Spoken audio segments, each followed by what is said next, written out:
wabarakatuh. Di sini saya akan menjelaskan tentang akuisisi dengan kepemilikan penuh. 100% periode setelah akuisisi. Pertama, di sini sudah ada neraca saldo PT Nusantara dan PT Andalas per 31 Desember 2016 dari akun kas dan setara kas sampai dividen. Selanjutnya pada soal selama tahun berjalan PT Andalas membagikan dividen sebesar 100 juta rupiah dan melaporkan laba bersih senilai 250 juta rupiah. PT Nusantara sebagai entitas pemilik PT Andalas mencatat transaksi sebagai berikut. Pertama, mencatat penerimaan dividen dari PT Andalas didapat dari 100 juta dikali 100%. Jurnalnya yaitu kas sebesar 100 juta pada investasi pada PT Andalas sebesar 100 juta rupiah. Selanjutnya, mencatat pengakuan penghasilan dari PT Andalas dari 250 juta dikali 100%. 250 juta didapatkan dari laba bersih. Jurnalnya yaitu investasi pada PT Andalas sebesar 250 juta pada bagian laba atas PT Andalas sebesar 250 juta. Selanjutnya, menyesuaikan diferensial terkait bangunan dan peralatan. Diferensial 60 juta dialokasikan ke sisa masa manfaat aset yakni 12 tahun. Maka setiap tahun diferensial akan diamortisasi sebesar 5 juta, yaitu 5 juta didapat dari 60 juta dibagi 12 tahun. Jurnalnya yaitu investasi pada PT Andalas sebesar 5 juta pada bagian laba atas PT Andalas sebesar 5 juta. Selanjutnya, mencatat penerimaan dividen. 25 juta ini yaitu nilai wajar PT Andalas, yaitu lebih rendah 25 juta dikali 100%. Jurnalnya yaitu investasi pada PT Andalas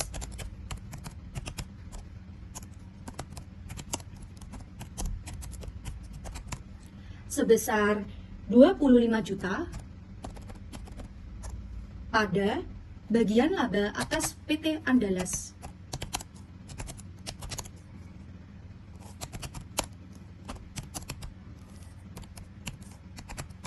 sebesar 25 juta. Selanjutnya, perhitungan jurnal eliminasi per 31 Desember 2015.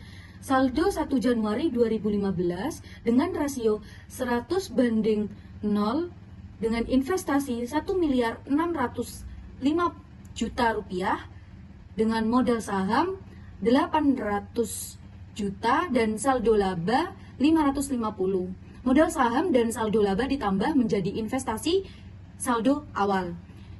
Selanjutnya, diferensial. Tanah 210 juta, bangunan 60 juta, akumulasi penyusutan 5 juta, goodwill-nya 100 juta. Laba bersih 250, saldo labanya 250. Dividennya didapat dari penerimaan dividen sebesar 100 juta, saldo labanya menjadi 100 juta. Penyesuaiannya didapat dari akumulasi penyusutan 5 juta, goodwill-nya 100 dikurangin 25. Penyesuaiannya yaitu 20 juta rupiah. Saldo 31 Desember 2015 menjadi investasi sebesar 1 miliar 735, modal saham 800 juta, saldo laba 700 juta, tanah 210 juta, bangunan min 60 juta, akumulasi penyusutan menjadi 10 juta, goodwill-nya 100 dikurangin 25 menjadi 75 juta. Selanjutnya, membuat jurnal eliminasi. Pertama, mengeliminasi pengakuan penghasilan dari PT Andalas. Jurnalnya yaitu bagian laba atas PT Andalas pada dividen diumumkan dan investasi pada PT Andalas. Bagian laba atas PT Andalas sebesar 230 juta didapat dari neraca saldo akun penghasilan dari anak usaha. 230 juta. Selanjutnya, dividen yang diumumkan sebesar 100 juta didapat dari dividen penerimaan dividen. Selanjutnya, investasi pada PT Andalas didapat dari selisih dari bagian laba atas PT Andalas dengan dividen diumumkan. Yang kedua, mengeliminasi saldo awal investasi. Jurnalnya yaitu saham biasa PT Andalas sebesar 800 juta didapat dari perhitungan jurnal eliminasi. Saldo laba 550 juta, diferensialnya didapat dari tanah dikurangin bangunan, ditambah akumulasi penyusutan, ditambah dengan goodwill. 210 juta dikurangi 60 juta, ditambah 5 juta, ditambah 100 juta. Hasilnya 255 juta. Pada investasi pada PT Andalas, totalnya yaitu 165. Yang ketiga, mengeliminasi pengalokasian diferensial. Tanah sebesar 210 juta, goodwill 100 juta, akumulasi penyusutan bangunan dan peralatan sebesar 5 juta, pada bangunan dan peralatan sebesar 60, diferensialnya sama seperti ini, 255. Yang keempat, mengeliminasi pengakuan beban penyusutan aset teridentifikasi. Jurnalnya yaitu akumulasi penyusutan bangunan dan peralatan sebesar 5 juta, beban penyusutannya 5 juta. Didapat dari diferensial akumulasi penyusutan. Selanjutnya, mencatat penurunan nilai goodwill. Kerugian penurunan nilai sebesar 25 juta pada goodwill 25 juta. Kemudian membuat kertas kerja konsolidasian. Kolomnya yaitu akun, neraca saldo PT Nusantara dan PT Andalas, jurnal eliminasi debit kredit, dan konsolidasian. Penjualan sebesar 7 miliar dikonsolidasian. Pertambahan dari PT Nusantara dan PT Andalas. Penghasilan dari anak usaha PT Nusantara 230 juta ada di neraca dan dieliminasi pada debit sebesar 230 juta. Total kredit seperti yang ada di sini. Beban pokok penjualan hingga beban amortisasi dimasukkan sama seperti yang ada di neraca. Beban penyusutan sebesar 5 juta di jurnal eliminasi didapat dari beban penyusutan yang sudah dieliminasi. Selanjutnya, kerugian penurunan nilai goodwill sebesar 25 juta.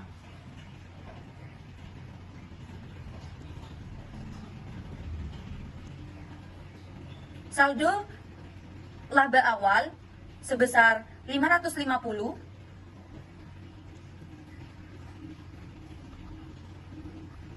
didapat dari sini.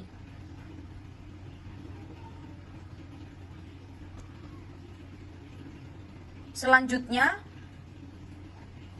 laba bersih sebesar 255 ditambah dengan saldo awal menjadi 805 juta rupiah. Laba bersih sebesar 5 juta ditambah dengan dividen sebesar 100 juta menjadi 105 juta rupiah. Setelah itu memasukkan semua aset dari kas setara kas sampai investasi pada PT Andalas. Jurnal eliminasi 210 didapat dari ini sebesar 210.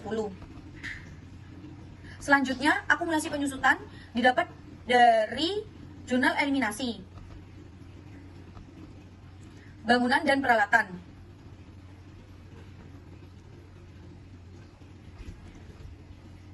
Akumulasi penyusutan juga dimasukkan dalam jurnal eliminasi debit sebesar 10 juta. Akun investasi pada PT Andalas sebesar 130 juta didapat dari eliminasi pengakuan penghasilan. Selanjutnya 1.605 juta rupiah didapat dari total dari saldo laba, diferensial, dan saham biasa. Selanjutnya goodwill sebesar 100 juta dan 25 juta. 100 juta dikurangi 25 menjadi 75 juta. 255 yaitu diferensial didapat dari sini. Selanjutnya 255 didapat dari diferensial yang ada di eliminasi pengalokasian diferensial. Selanjutnya, saham biasa, jurnal eliminasi didebit sebesar 800.000, sebesar 800 juta didapat dari saldo awal, saham biasa, sebesar 800 juta. Total liabilitas dan ekuitas menjadi 2 miliar 180 juta di debit dan 2 miliar 180 juta di kredit. Total aset yaitu 9 miliar 30 juta di konsolidasian dan total liabilitas dan ekuitas 9 miliar 30 juta rupiah. Jadi, kita membuat laporan posisi keuangan konsolidasian per 31 Desember 2016 periode setelah kombinasi bisnis. Aset ini didapat dari kertas kerja konsolidasian, dari kas, dari akun kas setara kas sampai goodwill. Setelah itu, liabilitas dan ekuitas didapat dari kertas kerja konsolidasian, dari utang usaha, utang obligasi dimasukkan di liabilitas, saham biasa dan saldo laba dimasukkan di dalam ekuitas. Total aset sebesar 9 miliar 30 juta dan total liabilitas dan ekuitas sebesar 9 miliar 30 juta.